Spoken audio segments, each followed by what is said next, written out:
અવાજ ન્યૂઝમાં આપનું સ્વાગત છે। સમાચારમાં વાત કરીએ તો વડોદરા મહાનગરપાલિકા દ્વારા આજરોજ વડોદરા વડીવાડી સારાભાઈ રોડ પાસે આવેલ નેતાજી સુભાષચંદ્ર બોઝની જન્મ જયંતિ નિમિત્તે તેઓની પ્રતિમાને આજરોજ વડોદરાના મેયર પિંકીબેન સોનીના વરદ હસ્તે પુષ્પાંજલિ અર્પણ કરવામાં આવી હતી, જેમાં દંડક શાસક પક્ષના મનોજ પટેલ, વોર્ડ નંબર 11ના કાઉન્સિલર સંગીતાબેન ચોકસી, વડોદરા કોંગ્રેસના પ્રમુખ ઋત્વિક જોશી, કોંગ્રેસના વિપક્ષ નેતા અમીબેન રાવત, કાઉન્સિલર ચંદ્રકાંત ભત્તુ, વડોદરાના પૂર્વ સ્થાયી સમિતિના ચેરમેન ડોક્ટર હિતેન્દ્ર પટેલ આ તમામ લોકોએ પણ પુષ્પાંજલિ અર્પણ કરી હતી।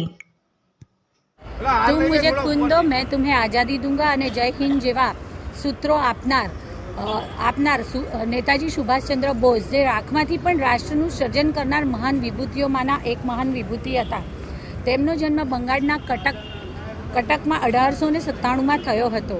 બાળપણથી જ ખૂબ તેજસ્વી અને કુશાગ્ર બુદ્ધિ એવા નેતાજી સુભાષચંદ્ર બોઝ આઝાદ હિન્દ ફૌજ દ્વારા ભારતની પ્રજામાં દેશ માટે અને દેશની આઝાદી માટે તત્પર થવા માટેના ગુણો વિકસાવવામાં સફળ રહ્યા હતા। આઝાદીની લડત લડતા જ નાયહોકો પાસેના એક વિસ્તારમાં એમનું વિમાન તૂટી પડતા તેઓ શહીદીને વહોર્યા હતા।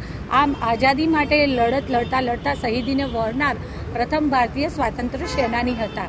નેતાજીના જીવનમાંથી એમની નિડરતા, સાહસિકતા અને પરાક્રમ જેવા ગુણો અપનાવશે આજના યુવાનો, તે જ ખરા અર્થમાં આપણા યુવાનોની નેતાજી સુભાષચંદ્ર બોઝને સાચા અર્થમાં શ્રદ્ધાંજલિ હશે।